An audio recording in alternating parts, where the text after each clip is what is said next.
Welcome to Hockey Nights in Vegas, episode 61. My name is Eddie Rivkin. I'm joined as always by Lindsay Brown of Lotus Broadcasting and Chris Chapman of Fox Sports Las Vegas. I don't know about you two, but I was in the top 97% of my graduating class, also known as the bottom 3%. And after we get started, I'll ask, what kind of students were you two? And the reason I'm asking is the Golden Knights have reached the end of the first semester. They're 20 games into the season, and lots of things are going real well.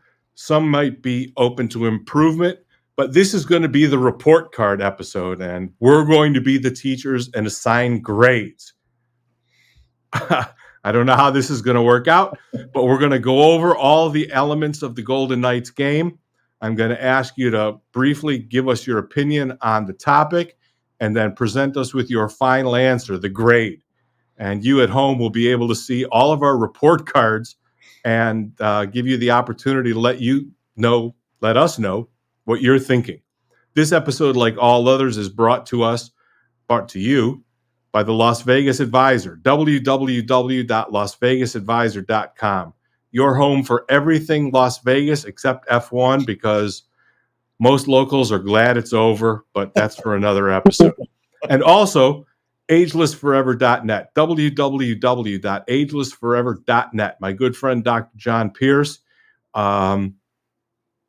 This is the best investment in your time with your money that you can make for your health. And we'll go into explaining that more in future episodes when Dr. Pierce and I sit down and talk about all the things that his practice offers. So without further ado, and hopefully without any more rambling on my part, let's start. Lindsay, we're going to start with the goaltending. So okay. Tell me, we're 20 games in. Mm-hmm. How's the tandem of Aiden Hill and Logan Thompson doing? Well, I think they're doing pretty well. I think if you look at the statistics in terms of goals saved above average, I think Aiden Hill is certainly towards the top of the league, along with I think it was Thatcher Demko. I saw that leads the league overall. But there's been a few instances where in games they've had to be better than what the team in front of them has put forth. And they've answered the bell for the most part. Now, the last few games, obviously the goal totals are a little bit more inflated, at least the ones that they're not getting shut out, and the goalies can't help that. At least if your name's not Alexander Nedeljkovic or Pecorine or whoever. Or didn't Allmark score a goal last year as well? Our goalies haven't gone to that frontier. Maybe that would have helped my grade a little bit, but I don't have that many complaints about them. I think that in many instances they've been the bright spot for this team. So I'm going to give them a real solid B plus. I feel like that's fair. I'm not going to give them like an A per se, although I think in some different ways they've deserved it. But I think based off the system that is played in front of them, I don't want to take too much away from the defense, who I am grading a little bit more critically, but we're not in that section yet. So final answer, B plus. B plus for me. Mr. Chapman. Yeah, I think I'm right in the same ballpark. Like, they've been good, but they haven't needed to be great, which I think is a product of the system that they're in. I mean, again, we went through this last season with these guys, and we're going to go through it again this season. I can't think of a game that they've lost where you're like, oh, well, that was on Aiden Hill, or oh, Logan Thompson just had a shitty night. Like, those don't exist, and they haven't existed since Bruce Cassidy's been here. It's a good system. You've got two goalies who seem to fit within that system. You know, two very different styles between Hill and Logan Thompson. But I mean, again, there's not a moment where you're like, oh, damn, that guy was just terrible tonight. Like, yeah, sure, they always allow in goals. I mean, it's going to happen where you allow in goals that you probably shouldn't. But the reality is the goaltending hasn't cost them any games this year. So it's hard for me to be like, oh, well, it's anything worse than a B. But it's hard for me to say, well, the goaltending won that game this year. So I'm right around the same ballpark as Lindsay. I'm in that B plus area. So I'm going to just curve up, and I'm going to go with a B plus as well. Okay, so two B pluses for the final answers. I am going to go with A minus.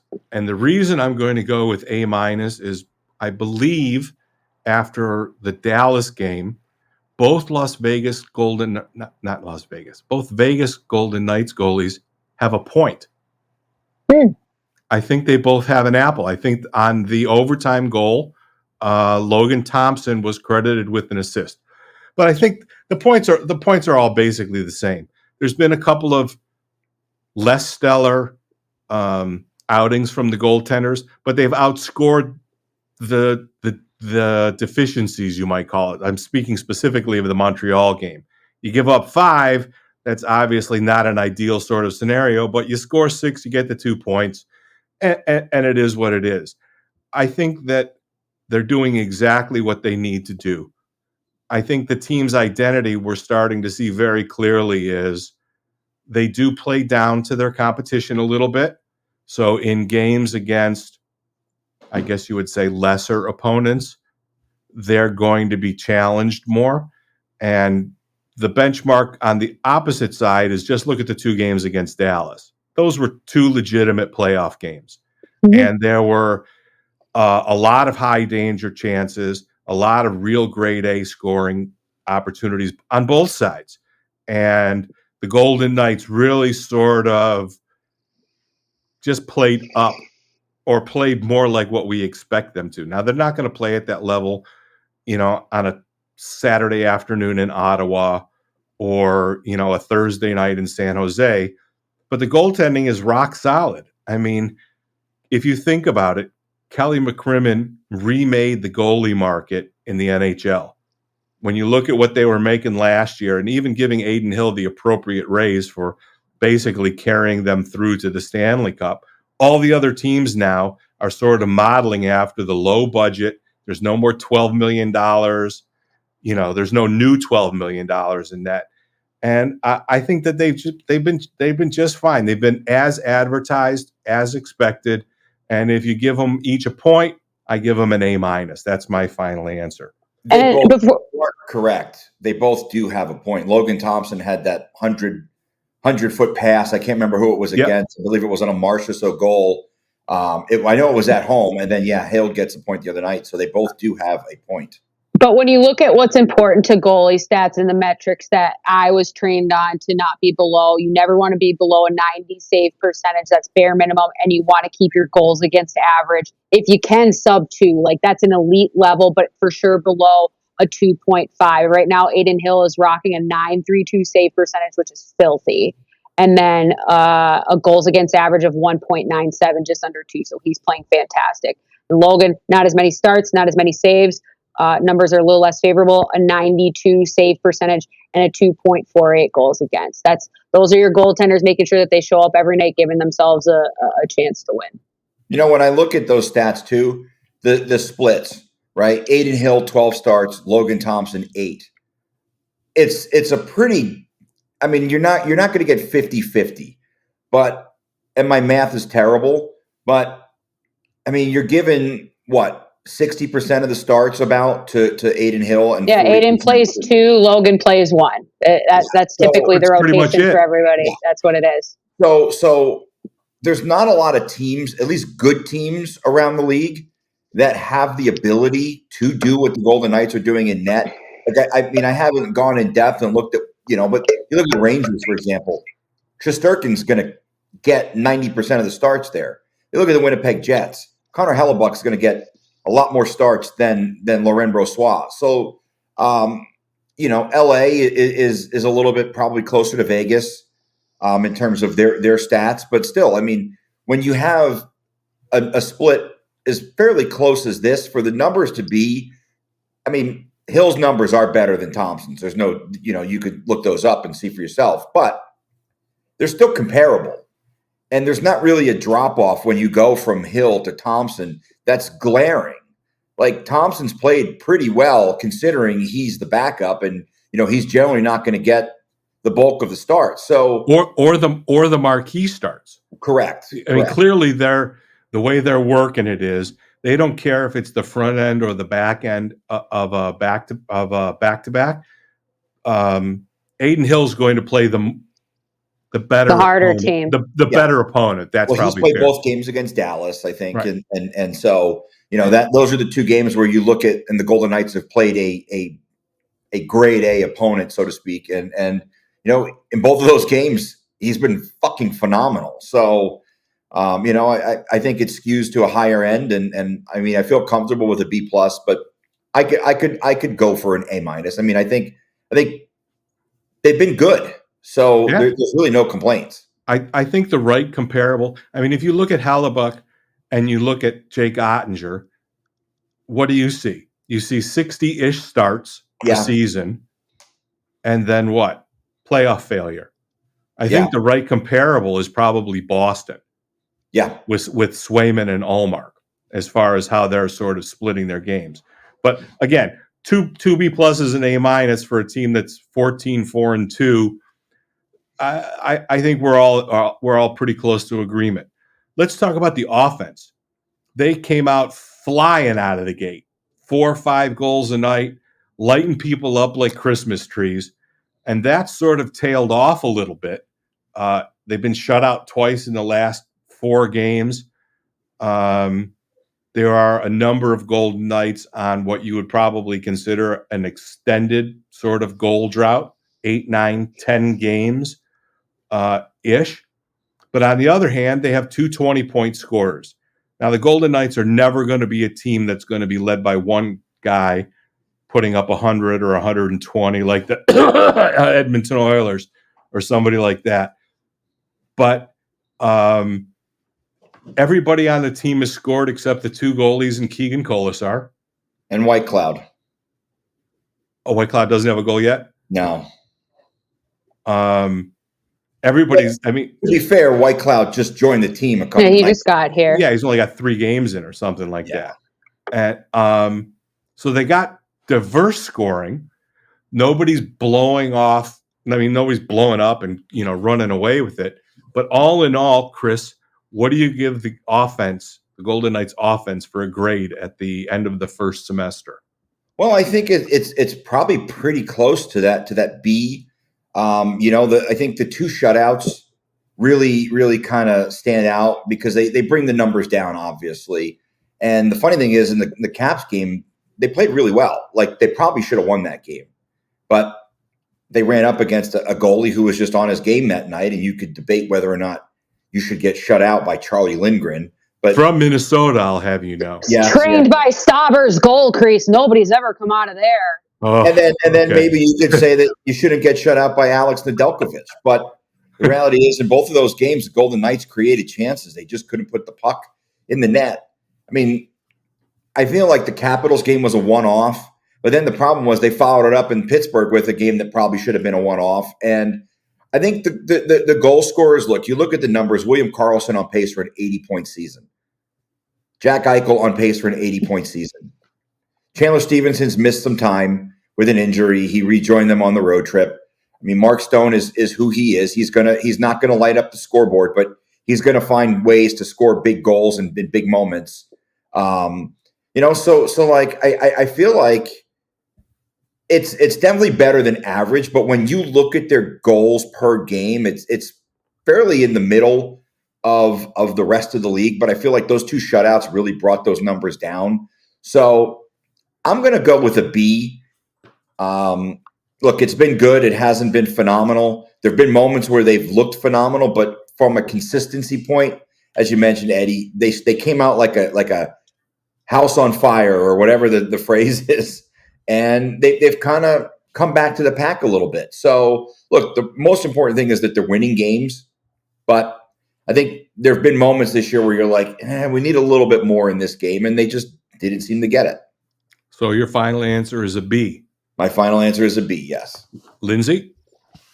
I'm trying not to let the recent struggles overshadow too much, but I think the results aren't necessarily what I'm concerned with, because I think we've been seeing problems with this offense over the last probably like 8 to 10, right, guys? Of just there's stagnancy in this offense, as you mentioned, with some people's goal streaks, or I should say goalless streaks are starting to get a little bit long. And I always look at the decision-making processes of the Golden Knights and how they attack the offensive zone when they bring the puck in on their entries. How deep do they get it before they pull up and make a play? Are they trying to dish it right away? Are they taking shots from the outside? How many people are in front? How many people are actively threats in front? Because you can just stand there and be a traffic cone too. Like, there's different layers to this.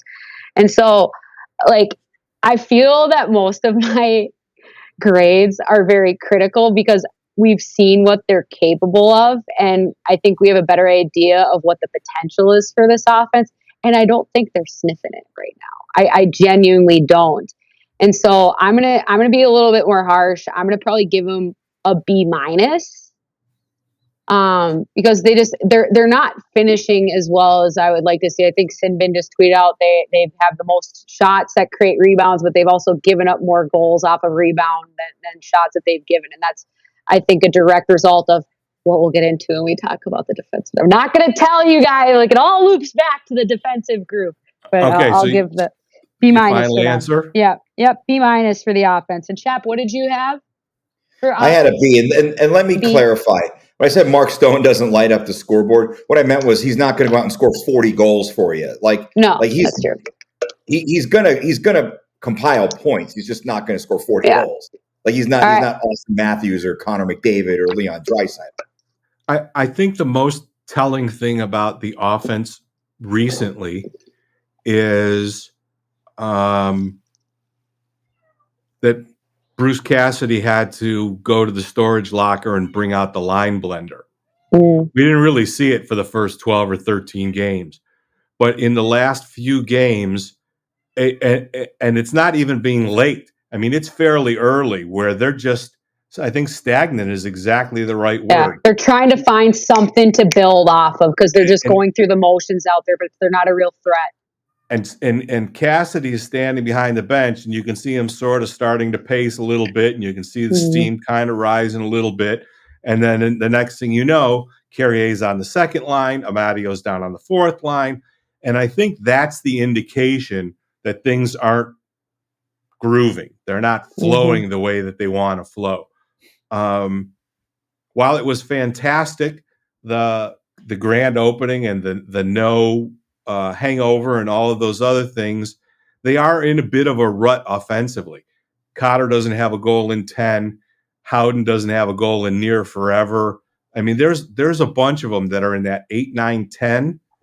And then when you look at it, even though Jack Eichel has 20 points, Barbashev only has 6. And the fourth line is scoring a little, but not a lot. So it's really sort of clunky and chunky right now. I don't think that this is a long-term problem. I think this is just a function of the season started in October and they're expecting to play until the third week of June. But at the moment, taking in the cumulative effort of 20 games, I'm going to just say my final answer will be a B, just knowing that there's a lot of room for them to, when they find their groove, when we get together at the halfway mark for the second report card, I would expect it to probably be much better. So Lindsay's been harping on her defensive score and avoiding telling us. So we move on to the defensive core. Miss Brown, you have the microphone. Excellent. Well, I just didn't want to shoot my shot too early because what I want to be clear about is that I don't think the defense is playing poorly or that they're a poor unit.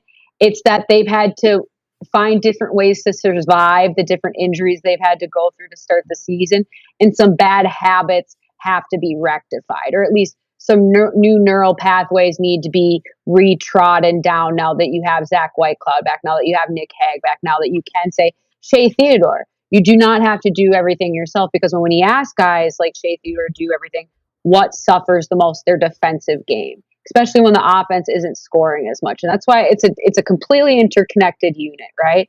If the defense isn't playing as well in front of the net, that means I have to score more goals. And all of a sudden people are feeling more pressure on the forward side to do that. And if they don't, who has to step up and make those plays? How many times have we seen Alex Pietrangelo jump up in a rush that we didn't see from him last year, right? There's all these little decisions for the big time names of the defensive core, namely number 7, number 27. Those have been the two most constant, even though I know that Petro had some time out earlier as well.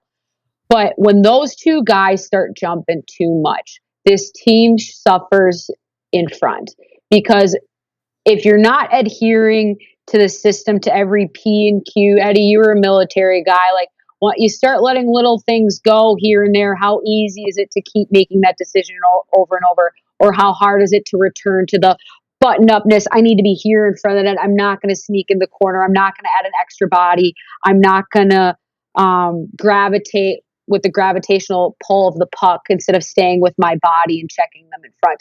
And those are some of the little habits that I'm seeing from the Golden Knights defense. But now that you have Hagback, now that you have White Cloud, and everybody can be in their proper place, hopefully, knock on wood, you can redelegate the responsibilities, that this overall unit as a team can start creating more efficiently and create a better defensive product in front. Because we know that this team's identity starts from their defensive dots and below, right? It's on breakouts below those goal line and making sure that the defensemen aren't doing too much so they can take care of business at home. And so I hope that in the next handful of games they'll be able to do that. But for now, based off of what I've seen, I'm gonna give them a C+. Wow. Yeah, I know. It was a lot for a C+. At least one of the professors here is a stern grader. Yes, there's no bubble. Wow. I don't know how to follow that up, but I'm looking at this. They're allowing 2.4 goals a game. And yes, that's a combination of everyone. That's a concerted effort. But that's good enough for third best in the league, only behind the Boston Bruins and the New York Rangers. 2.4 goals a game. You have Shea Theodore, who's tied for second on the team with 18 points. Braden McNabb and Alex Pietrangelo, both in the upper half of the team for points. You've got 8 points from McNabb. Not a guy who's known for his offensive output, but he's on pace to have a record season for him in terms of points. Then I look at the fact that you've got Ben Hutton, Caden Korzak, Braden Pahal, who are all guys who have been called upon to play in lieu of injured Golden Knights. The fact that this team has not missed a beat when those guys are in the lineup. Did we get to a 10th defenseman? I'm trying to think. No, I think we're on 9. We're on 9. So this team has played 9 defensemen, and I think you could make the case that Caden Korzak is the 9th defenseman. The fact that Bruce Cassidy trusts him to be out there in overtime of big games tells me that the defensive unit for the Golden Knights is rock solid. And you could look at analytics and you could look at this, but what I look at are results. And the results say that this blue line for the Golden Knights is, if not the best, one of the best in the NHL. I'm going to give it. Playing that? Are they playing as the best unit in the NHL? I feel like they're look. You're not going to get an A+ effort every night. It's just impossible. Mm-hmm. But I don't look at too many games where I've looked at the defense and been like, man, those guys were just off tonight. You know, I mean, yeah, there's games where you're just going to be off as a team. And look, the Montreal game, they gave up a ton of goals, but they found a way to win. You don't care if Montreal gets a point or not. You still found a way to win. The Flyers game, a lot of goofy stuff happened in the Flyers game, i.e. Chandler Stevenson probably getting tossed on a bullshit penalty that he probably shouldn't have gotten tossed on. But we're talking games 1 to 20 here. Yep. And the blue line, while maybe not A+ every night, they've been at least a B every night. So what's your final grade? My final grade is I'm giving the blue line an A. Oh, I think it's the strength of the team. Okay. I'm going to, like the great King Solomon, I think I'm going to. You might split the middle, aren't you? I think I'm going to split the baby. And I'm going to, I understand the statistics and everything, but in the later part of my hockey life, I played defense. So instead of looking at the statistics and the goals against and stuff like that, I just want to talk about the optics of how it looks. And there have been some times that they are uncharacteristically loose in their own end. There have been times where both defensemen have been caught in the corner as opposed to the one guy being on the opposite post and taking care of that back door or cross seam pass. There have been some times where they don't seem like they're moving in sync with each other as a pair and as a team. And that's affected the first pass and the breakouts. And structurally, I don't know, it's like lumpy oatmeal. It doesn't feel like they're just kind of in a groove and they're smooth. And I understand that they're a little bit different defensively now when you see Braden McNabb showing offense that, frankly, we had never seen before. And they have a little bit more freedom within the system. But that added freedom in the system seems to affect the overall, for my eyeball, of what I see from them in the defensive zone. So if you take that into account, in 20 games, they've only iced the originally scheduled 6 defensemen once, and that was in game 19. I'm going to give them just a straight across B because they've been playing with different partners, but there's room for them to get more in sync, to eliminate those bad breakout games and where it's just lackadaisically dumped up the wall or a blind pass up the wall that's being picked off by a pinched defenseman from the other team.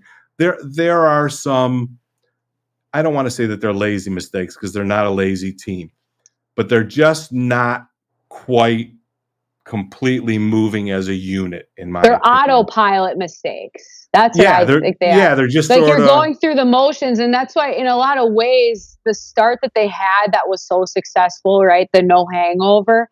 It's kind of like it does, and it's kind of like starting a game on a power play. Like everybody thinks it's really great to start the game on a power play, but actually, it sucks ass for multiple reasons. First of all, the ice is smooth as hell, so it goes everywhere. Or worse, it gets stuck in the water because the Zamboni was dumping too much. But we know the true professionals at T-Mobile Arena, it would never happen here.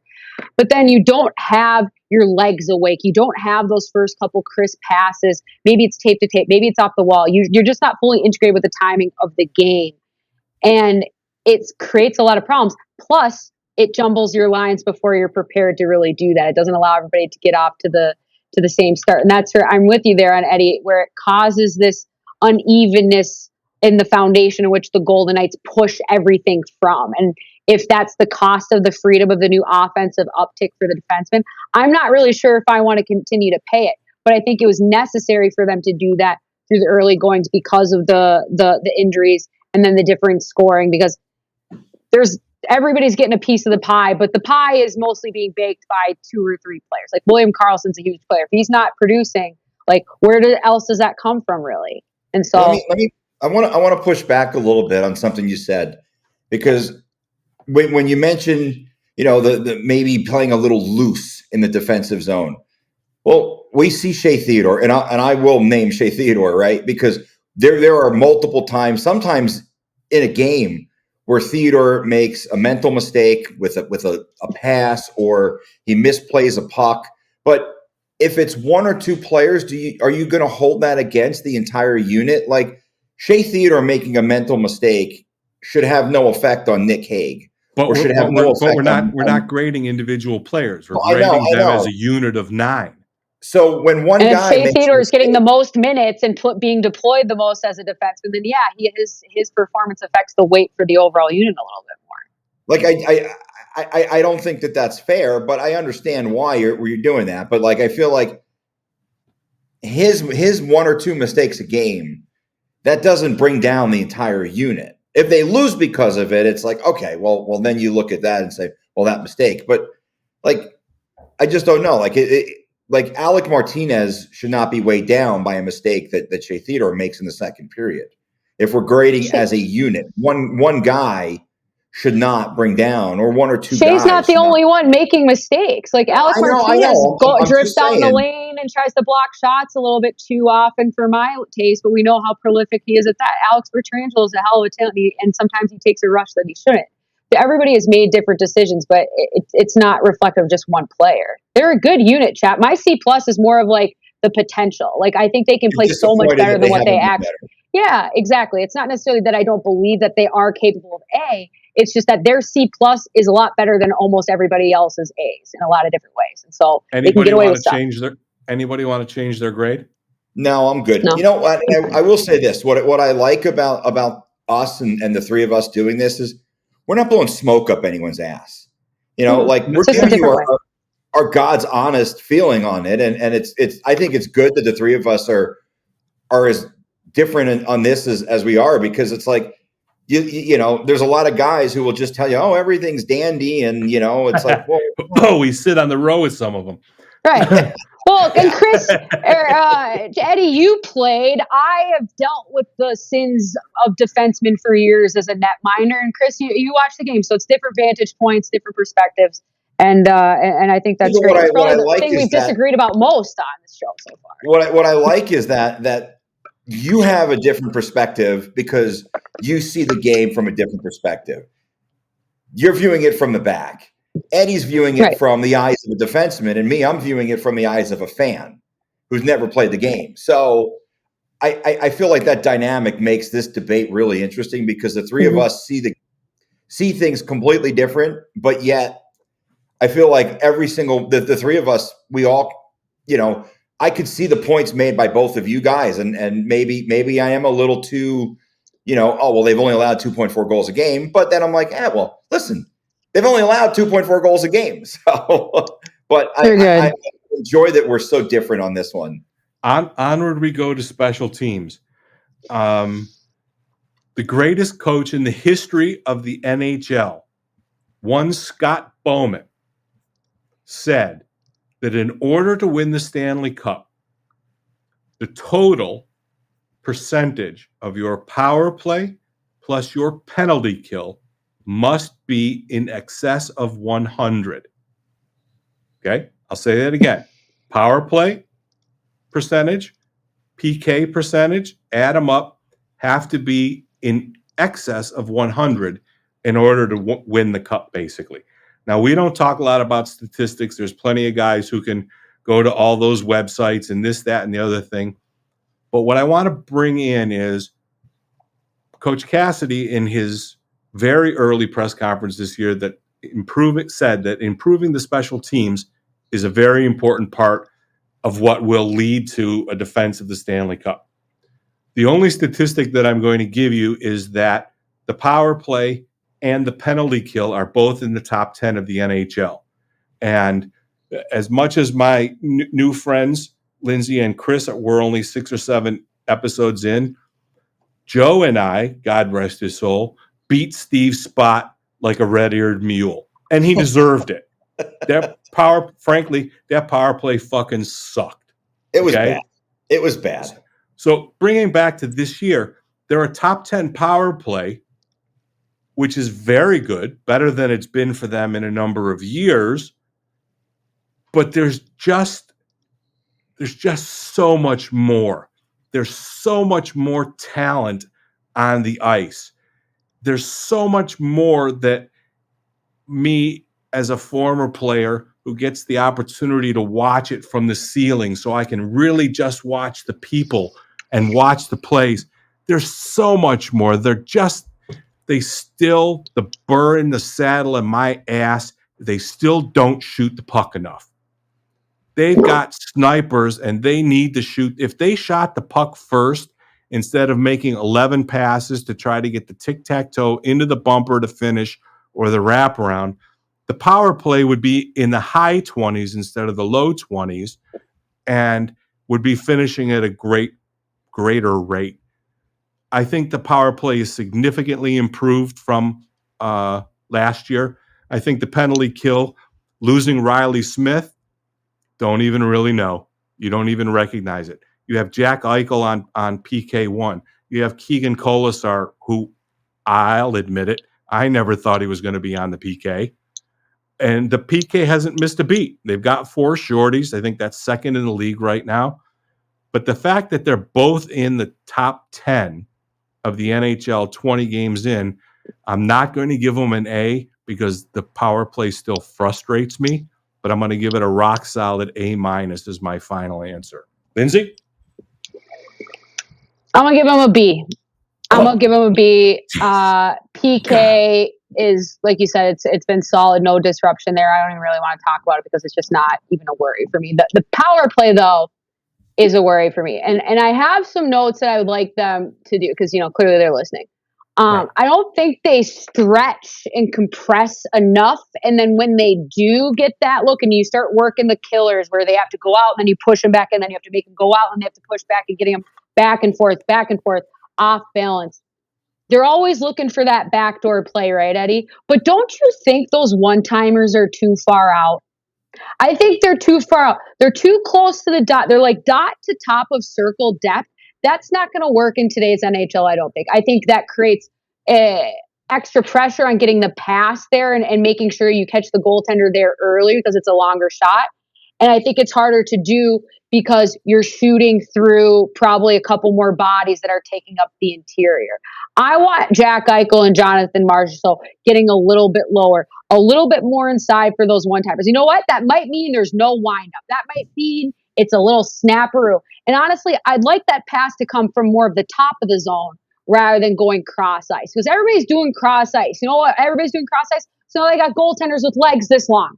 Like, we can get there. We just need a piece of it. I want them to challenge the goaltender's depth. That's why I'm so adamant about them working at low to high, getting them down with their butts against the goal line, with their feet on the post, where they have to gap out, challenge, and set their feet in order to make a clean save. And if they're able to do that, good for you. But you're probably going to be disheveled for the rebound. And so I want to see the Golden Knights work it around more in that way. And so sometimes that means compression, right? That means shorter passes. That means probably a few more broken up passes. I think I think it needs to get worse in order for it to get better, but I'm not sure if they're going to take that route if they want to get to that next echelon of that power play. They might want to have this be the setup. And if that's the case, they're going to have a certain ceiling and they're going to go through goal droughts like this. So I give them I think that they are a little wide and a little high. If you look at where, listen, the most famous one-timer in the history of the NHL is coming to town next week when the Caps come. And his one-timer is literally, you could almost put it on the dot. Mm-hmm. Eichel and Marchessault are 4 or 5 feet higher than the dot and more toward the outside. I think that they should probably even go deeper toward the net because the rebound that you'll get a much more aggressive rebound from a wider angle shot coming in. So I think they need to move in a little bit toward the dots, but down to be maybe below that second hash mark, around that second hash mark, outside hash mark of the faceoff circle, because that's going to create it's going to flex the defense in a different way. Instead of a 1-2-1 or a box, it's going to tilt its way differently, but there's going to be a lot better rebound opportunities. Right. Sorry, but that's Chapman, we totally nerded out on you.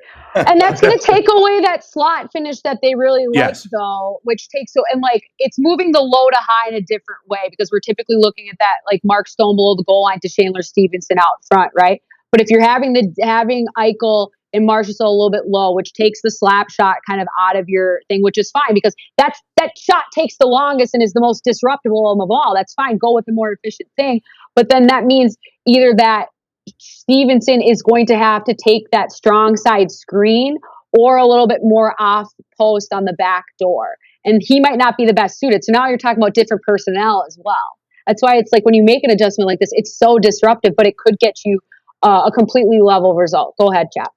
Go ahead, Chap. Sorry about that. No, it's good. It's good. So it's funny, right? Because we're basically grading one unit, but we're actually grading 2 different units as one. Like when I look at the PK, I feel like the PK has been rock solid. It's an A for me. Like it's not so much the numbers. The numbers are really good, but even like the timeliness of the kills. Like you go back to that Philadelphia game last week, and I talked about the bullshit of Chandler Stevenson being tossed. But what did the Golden Knights do? They responded by killing that 5-minute major. And it basically kept them in that game. But then I go to the power play, and sure, the numbers look good when you're like, oh, well, look at their power play percentage. It's above 20%. It's better than it's been. But there's too much inconsistency for me. Like there's nights where they're really good and maybe they go out and score 2 power play goals. Then they have like a stretch of like 2 or 3 games where they just look like they're completely discombobulated and no one seems to understand, what they're doing. And like you guys, I'm in total agreement. I want to see them shoot more. I want to see Eichel shoot more on the power play. And I understand his instinct is to pass first, but this unit could go from, I would say, above average to really good if they can get that shot from Eichel figured out. Like if he can start scoring consistently on the power play, this unit becomes a whole lot more dangerous, and it makes the Golden Knights a much better and much more difficult opponent, because that's like obviously teams game plan for your power play, but I don't know if teams look at the Golden Knights power play and say, yeah, this is how they're going to beat us. Like you mentioned, Ovi, like you have to game plan, because if you don't, the Caps power play will beat you. And I know it's been shit this year. Like their numbers are horrific on the power play. And that's in part because Ovi hasn't really been able to get going on the power play. But in years past, it's been an elite power play in large part because you have guys who understand. And Ovi, look, he sets up in his office and he just embarrasses you. The Golden Knights don't have that. And I feel like they absolutely do have it. They have they it. just They don't have it do in. it. They have it in in 3 suits. They have Eichel, Marchessault, and Shea Theodore, who has an elite one-timer. They just don't do it often enough. It's not me. I need it. There's a better look. There's a better look. There's a better opportunity. They want to Dump defer. the fucking puck on the net and let's go already. Yeah, That's where I'm at with it. So I'm going to average it out, and I'm going to say it's a B. I think it should be better.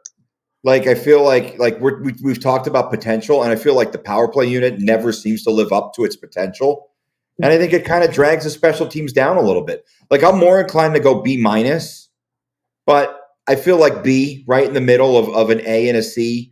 So I'll go with a B for the special teams. Final answer is a B. Yep. Geez, let's see. We did goaltending. 2 more quickly, right? We have two more coaching quickly. and MVP.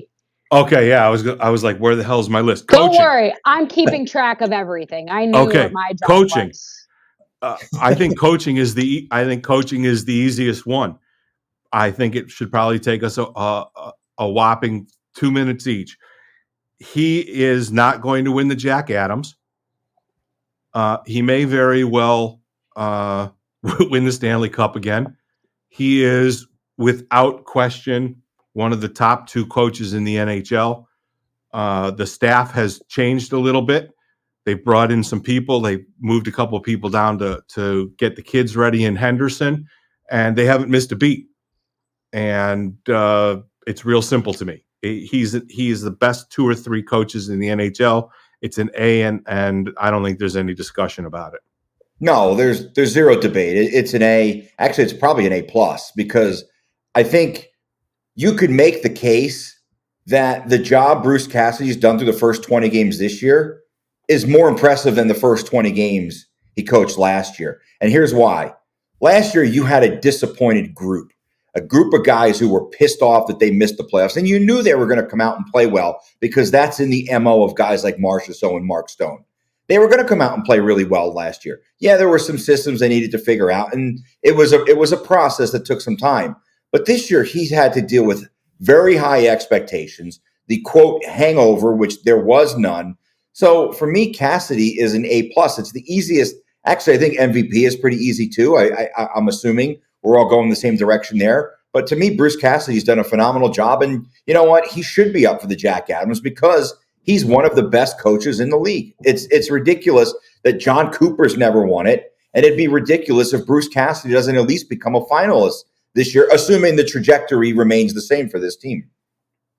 It's all about expectation. When you're a team that's expected to be good and you're good, you're never going to win an award. And so that's just the way it is. And I think that's a sacrifice that Bruce and every member of this team, when it comes to saying, would you rather win another cup or a Stanley Cup or an individual award? Everybody would say a Stanley Cup. And so it's always an A for me. There's probably no bigger fan. I haven't been able to hold his feet to the fire as much as I was able to last year. That will change in the near future. But I think he's an incredible hockey mind. I think that he understands how hard he can push these guys and these specific veterans. And I fully trust, the tinkering that he does with playing with lines, whether it's to find a spark or to prepare for a shortage of firewood later on.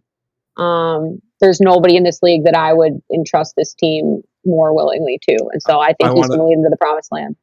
I'm gonna take you back. I'm pretty sure, Lindsay, you and I were sitting together at Bruce's introductory press conference. Mm-hmm. And God, I wish I had it. I want to say that he said the word accountability in the first 35 seconds.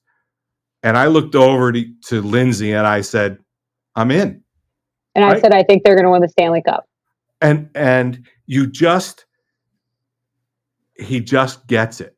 Mm-hmm. He knows how to push. He seems to have overcome what they called his Achilles heel when he was in Boston, when they said he was too rough on the young players. When poor Jakey DeBrusk wanted to be traded because Bruce was mean to him. Well, apparently, Bruce doesn't necessarily call people out as obviously as he apparently had in the past. And I didn't see any of it, but if everybody said it, it must be true. He's much more gentle in how he, I don't want to say critiques, but manages his expectations. When he says something like, we need more consistency out of Paul Cotter. You can look at it like we need more consistency out of Paul Cotter, or we can look at it like the coach is sending a message. Yeah. It's like, knock, knock. We need a little here. So, yeah, that was easy. Straight A's across the board. 20 games in, we'll call it the most valuable player. We're not going to do the disappointment or everything, because how do you be disappointed at 14-4-2 and leading the West? That's something that other pundits and clickbait people can find flaw in. But who's been the best Golden Knight through 20 games? Chris? Well, for me, there's zero debate. It's been William Karlsson, like night in, night out. And it goes back to last year in the playoffs. William Karlsson was in the conversation for the Conn Smythe up until I think like Jonathan Marsh or so just took control and started scoring. Yeah. So like Karlsson has been there night in, night out. He's consistent in his play. He's consistent that he's healthy every night. Like the guy just never seems to miss games. He's in tremendous shape. He's now got an A on his sweater. So clearly the team looks at him as a leader on the ice. He leads by example. Look, if this team had and every team, if they had 20 William Karlssons, it's such a cliche thing. But like, I feel like he's an easy guy to play with too, because he makes everyone around him better. And I also feel like he's a difficult guy to play with because he sets the bar so high that you're almost forced to be a better player because of what a professional he is on and off the ice. For me, William Karlsson's been their best player. I don't see that, look, Eichel's got a lot of points, but when you look at consistency, William Karlsson's been the guy night in, night out for me. Lindsay? I'm the same. I think William Karlsson is bar none the best player on this team on a night-by-night basis. And you can kind of see with how the stats in terms of he leads the team or is tied for the team lead with 20 points with Jack Eichel, but then Mark Stone's name is there, Shea Theodore's name is here. But on the plus-minus, Karlsson is +10. Everybody else, Eichel's +2. Mark Stone, -4. Shea Theodore, kind of an unfair stat for defensemen, but just +2.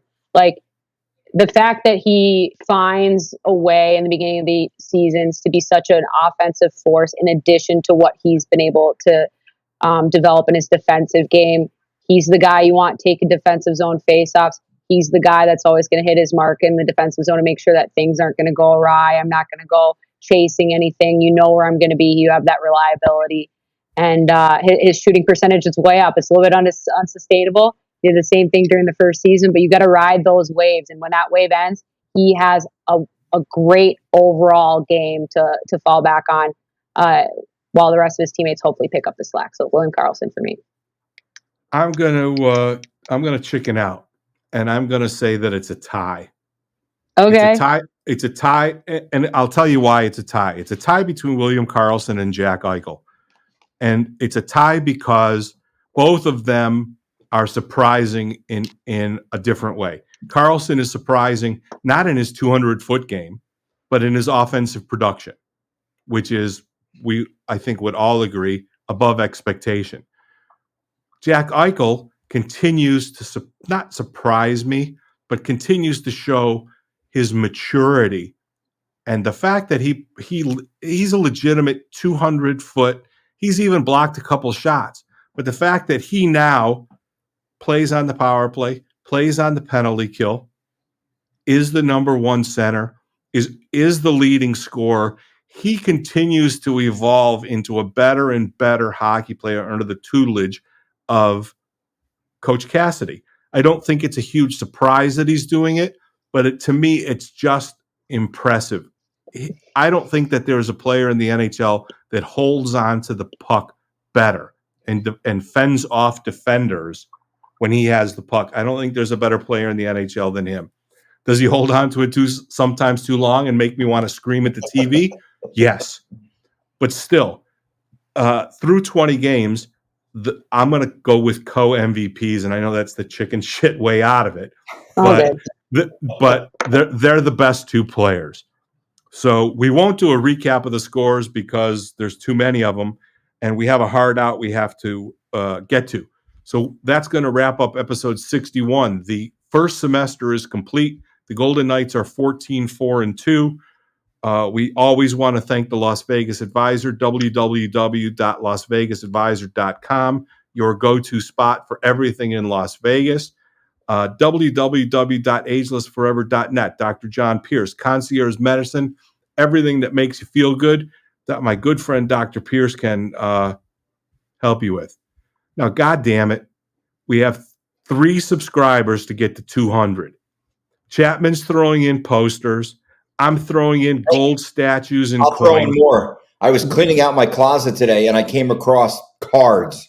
Jesus, for effing fucking Christ. I'll throw in the Review Journal Stanley Cup Championship page that you can see that Chris is holding up in the intro. And I'll throw in pucks from the Stanley Cup Finals.